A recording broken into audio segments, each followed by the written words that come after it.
Jesus entered into Jericho and was passing through. A man was there by the name of Zacchaeus. He was a chief tax collector and was wealthy. He wanted to see who Jesus was, but because he was short, he could not see over the crowd. So he ran ahead and climbed a sycamore fig tree to see him, since Jesus was coming that way. When Jesus reached the spot, he looked up and said to him, "Zacchaeus, come down immediately. I must stay at your house today."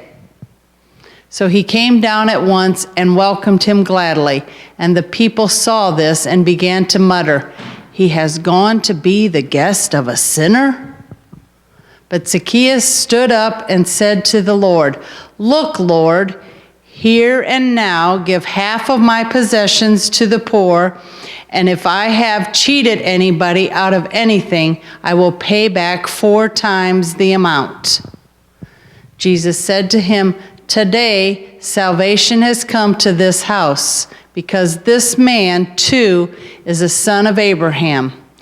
10 for the Son of Man came to seek 10. No, leave the 10 out. Say again?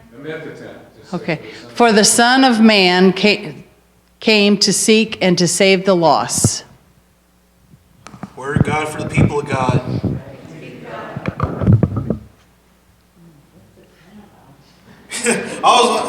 It's like, don't read the 10, don't read the 10. Sure, read the 10. It's all right. Good morning, everyone. If you haven't ever caught on with me being here, I love pets. I love my pet, as most of you definitely know. I love your pet. I love them all. I love getting to know your pets no matter what kind of pet they are. From dogs and cats to lizards and snakes. Which I was expecting that. I was expecting some of you go, "Ugh," with snakes and lizards.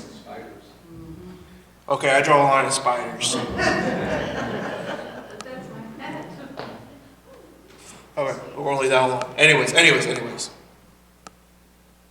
I love them all. I want to hold them. I want to play with them and just have fun with them. I even had a great time at the trunk or treat because I got to see the one dog that I absolutely love, and it's besides my dog Buddy. Someone brought a corgi puppy to trunk or treat. You know for a doubt I had to pet that puppy. Buddy saw the whole thing and he did not like it. Pretty much.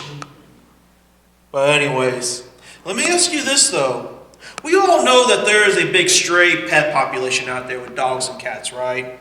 Including some like lizards and snakes being released into the wild, such as Florida with iguanas and what they call anacondas. There we go. But let me ask you this. What's the difference between your pet and a stray? Now, obviously, like the snakes and lizards and all that, some are wild, some are not. Some are tamed. But let's stick with dogs and cats. Let's stick with those kind of pets. What's the difference between your pet and a stray? It could be either temper, smell, age, friendliness, and many other aspects possibly. But do you think that the strays still deserve love and kindness? I know some of you might say different when it comes to cats, at least. But yet, maybe that cat at one point in time was someone's pet. So let me ask this of you, all you dog lovers out there. And I only brought this up because it actually happened to a friend of mine. Say that you saw a stray or someone else's dog get hit by a car and was still living. What would you do? What would you do if you saw a stray cat, at least you think it's a stray, cornered by a couple of dogs? And we all know what's going to happen there. Don't jump ahead of me. You're jumping ahead. Now, what would you say if that said dog or cat that I mentioned in these scenarios was your dog or cat? What's the difference then? I want you to keep that in mind, because there's a point to that. We see here in Luke that Jesus is about to make his way down to the city of Jericho. And if you remember anything about the city, it is where Joshua and the Hebrews walked around the city for days. And on the last day, they blew their trumpets and the walls of Jericho came tumbling down. Now, Jesus is not in Jericho to bring the walls down, per se. But he's making his way through the city, where he spots a man way up in the trees and calls for him to come down at once so that Jesus may stay at this man's home as a guest.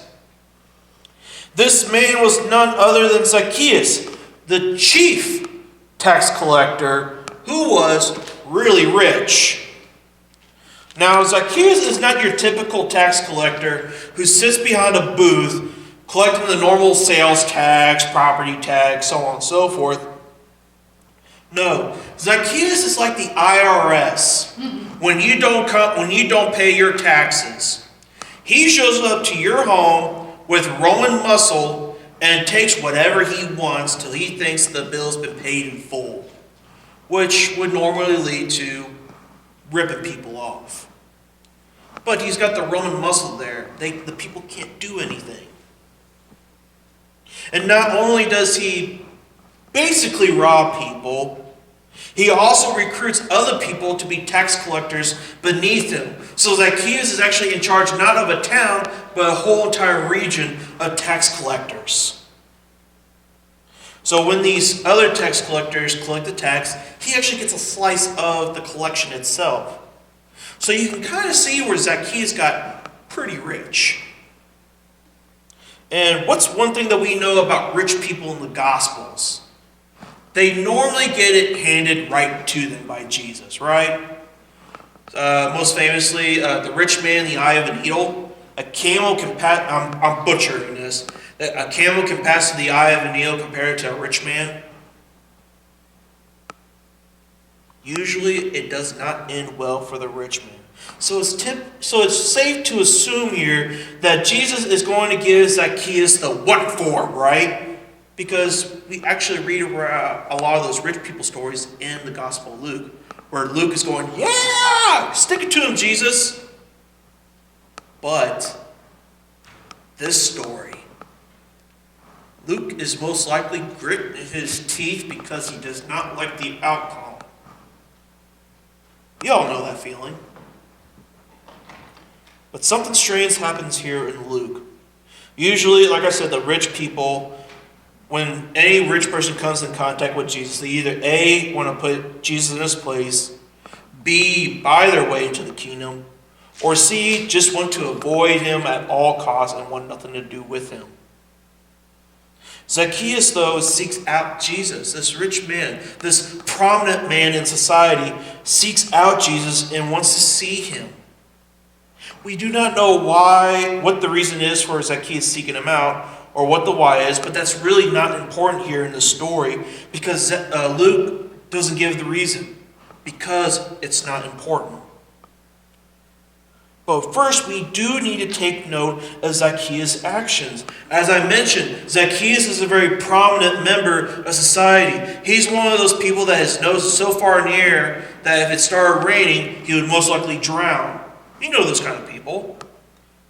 They're the kind of people that say, make way, I am coming through. A dignified and important member of society who has money to flaunt left and right.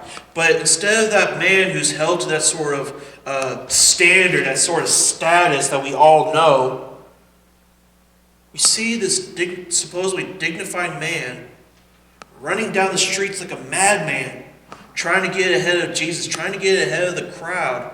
And we see him climb a tree like a 12-year-old child, trying to get a glimpse of Jesus. That's something you don't expect out of a man of Zacchaeus' position. Though with everything that Zacchaeus has done, or who he is, Jesus looks up and sees him and accepts him for who he is. And there in turn, Jesus tells him to come down from the tree and let me stay at your place as a guest. But what do you think was going around town when Jesus did that, though? That Jesus was staying at the rich man's sinner's place. I mean, we're all in a small town. We know what happens. Gossip, rumors, jealousy spread like wildfire. And here's the thing, though. So what? Oh. Here's the thing. We do not know why Zacchaeus had a change of heart here in Luke compared to what he was to where we at with Jesus. But what we do know is that when he climbed down that tree, something happened in Zacchaeus' heart that changed him for the rest of his life. We read later that Zacchaeus, well, I use a different translation, which I love this translation more than what I use because it gets to the point. But anyways, in different translations, it will say, I will pay back, I will give back, meaning future tense. But in the original Greek, it's present tense. It says, I paid back, I gave back. Meaning that it has either already taken place or is currently taking place at that very moment. But yet, say that is true, the crowd still does not believe the change of heart of Zacchaeus. He is still a disgusted member of society where people are questioning Jesus as to why he is hanging out with them.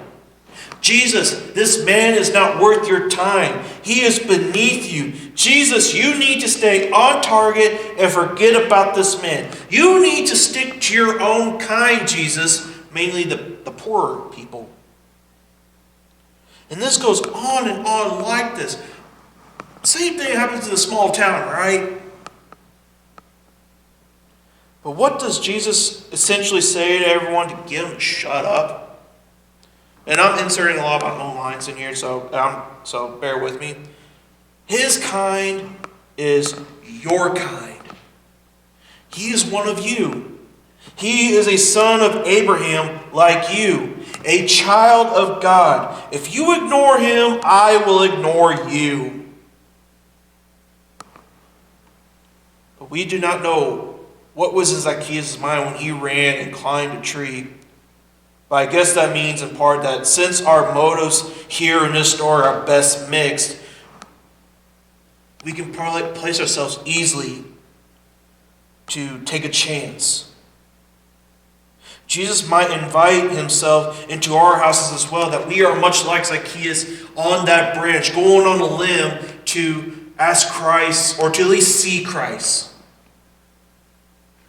That Christ will come to our home with a surprising sense of urgency. No matter what anyone else seems to think, we are worth the effort that Christ gives us. We are worth the disruption. We are worth the inconvenience of being loved by Christ. So ask yourself this question of this passage. Where are you in this story? Are you a person standing with the crowd, shaking her hand or shaking her head, wagging your finger, saying, this person is not worth your time? He has done X, Y, and Z, which makes him an unredeemable person? Or are you standing next to Jesus, inviting yourself into the homes who others think are sinners and unlovable, who are untouchable, who are unredeeming? Or perhaps, are you the person who is going out on a limb, hoping for a glimpse of Jesus in a whole new way of living life? Because here's the thing about that stray dog or cat. If you choose to adopt them, they could be one of the most loving, best friends you ever had in your life. Same as Christ. Same as Zacchaeus. We don't know what happened to Zacchaeus later on, but we can assume that his life was changed. It'd be awesome if we did know, but that's not the case. Maybe he ended up turning his enemies into best friends. That showed that he had transformed and repented of his ways. After all, we all want friends, right? Amen.